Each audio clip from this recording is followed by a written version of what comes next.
মাত্র 10 মিনিটে এত সুন্দর মিষ্টি দই বানানো যায়, আপনারা সত্যি বিশ্বাসই করতে পারবেন না। দেখুন দইটা কত সুন্দরভাবে জমেছে।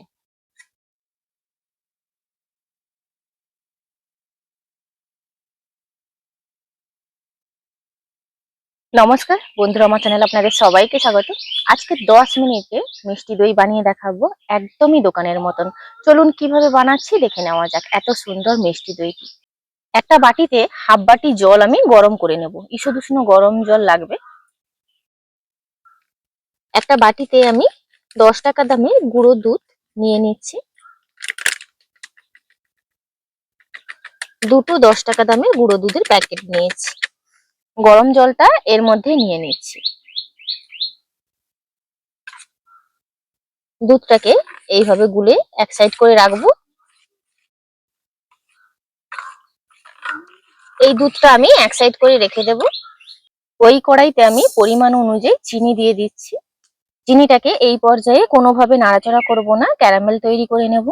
কয়েক সেকেন্ড এইভাবে ছেড়ে দেওয়ার পর আপনা আপনি চিনিটা কিন্তু নিচ থেকে গলতে শুরু করবে। এই পর্যায়ে কিন্তু আলতো হাতে নেড়ে দেবো, না হলে কিন্তু নিচটা বেশি কালার হয়ে যাবে আর ওপরের দিকটা কিন্তু চিনিটা গলবে না।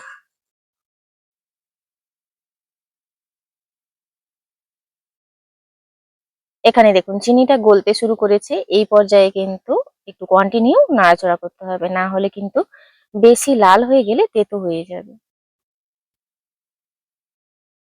দেখুন এই কালারটা কিন্তু একদমই পারফেক্ট কালার। এই অবস্থায় খুবই সাবধানে লিকুইড দুধটা দিয়ে দেবো। এখানে আমি গরুর দুধ নিয়েছি।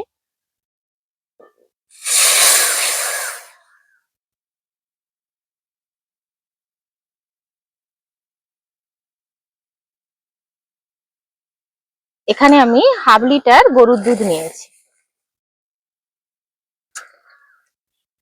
আর এটা জমাট বাঁধছে, কিছুক্ষণ বাদে দেখবেন পুরোপুরি গলে গেছে।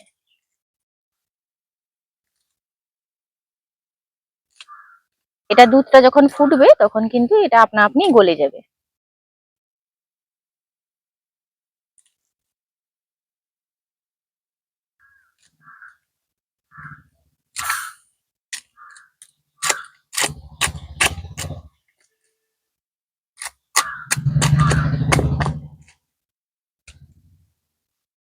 চারটে এলাচ দিয়ে দেবো।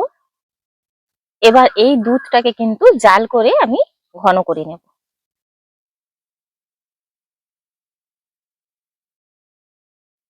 জালটাকে বাড়িয়ে দিয়ে কিন্তু দুধটাকে অনেকটাই ঘন করে নিয়েছি। আর এইভাবে কিন্তু জাল দেওয়ার সময় অনবরত খুন্তি দিয়ে নাড়তে হবে, না হলে সর পড়ে গেলে কিন্তু মিষ্টি দই মোটেও ভালো হবে না। তো এইভাবে জাল করে কিন্তু আমি দুধটাকে ঘন করে নিয়েছি। এই পর্যায়ে আমি একটা পাত্রে নামিয়ে নেব। দুধটাকে একটা বড় পাত্রে নামিয়ে নিচ্ছি যাতে ঠান্ডা করে নিতে সুবিধা হয়। দুধটাকে কিন্তু এইভাবে নেড়ে চেড়ে ঠান্ডা করে নিতে হবে। আপনারা যদি না নেড়ে চেড়ে ঠান্ডা করেন তাহলে কিন্তু উপরে একটা সর পড়ে যাবে, সেক্ষেত্রে দই মোটেও ভালো হবে না।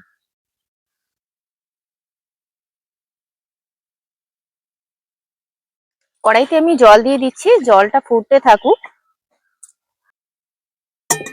কড়াইতে একটা স্ট্যান্ড দিয়ে দিলাম।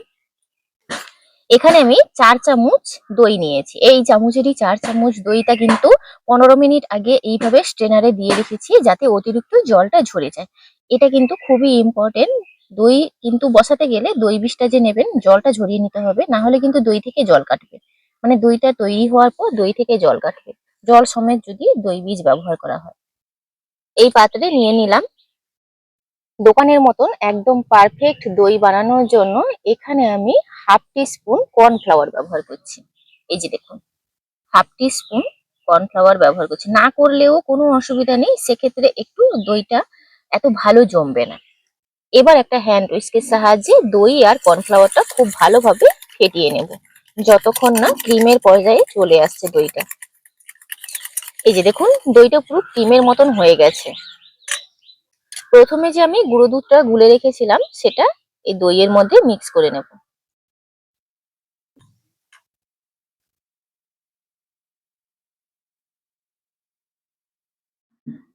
এখানে ক্যারামেল যুক্ত যে দুধটা আমি তৈরি করে রেখেছি, দেখুন এরকম আঙ্গুল ডোবালে মানে 10 সেকেন্ড ডুবিয়ে রাখতে পারবো। 10 সেকেন্ড পরে মনে হবে যেন খুব বেশি গরম।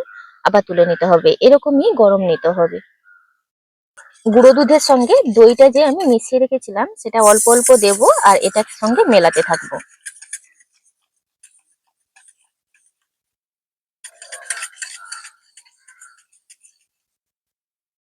দইটা একটা পাত্রে ধরবে না, তো এই পাত্রটাতে বানিয়ে আপনাদেরকে দেখাবো। আর একটা পাত্রটা কিন্তু আমি অন্য একটা পাত্রে আমি বসিয়ে নেব। এই যে দেখুন, আমি এই পাত্রটাতে দই বানাবো, তো ঢেলে নিয়েছি। এই যে আমি জলটা দিয়ে রেখেছি, জলটা কিন্তু প্রায় ফুটন্ত অবস্থায়। তো এই পর্যায়ে আমি দই বাটিটা বসিয়ে একটা গামলি ঢাকা দিয়ে দেবো।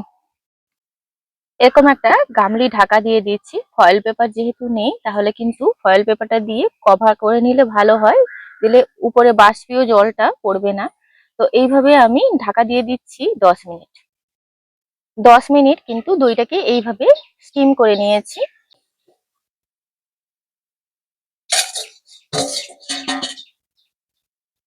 জলটাও শুকিয়ে গেছে আর দইটা কিন্তু এখানে পুরোপুরি হয়ে গেছে। ফয়েল পেপার না দেওয়ার কারণে উপরে একটু বাষ্প জমেছে, সেটা আমি মানে পরে যখন দইটা সেট হয়ে যাবে তখন আমি জলটা ঝরিয়ে নেব। এবার এই দইটাকে আমি নর্মাল টেম্পারেচারে আনবো, তারপর আধ ঘন্টার জন্য ফ্রিজে রেখে দেবো। দই মানে কিন্তু ঠান্ডা খেতে ভালো লাগে, তো আপনাদেরকে আধ ঘন্টা পর ফ্রিজ থেকে বের করে দেখাচ্ছি। আধ ঘন্টা ফ্রিজে রেখে দিয়েছিলাম, এবার আপনাদেরকে দেখাচ্ছি।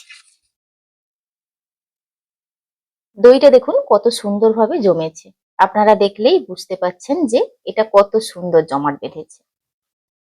মাত্র 10 মিনিটে এত সুন্দর মিষ্টি দই বানানো যায়, আপনারা সত্যি বিশ্বাসই করতে পারবেন না। দেখুন দইটা কত সুন্দরভাবে জমেছে।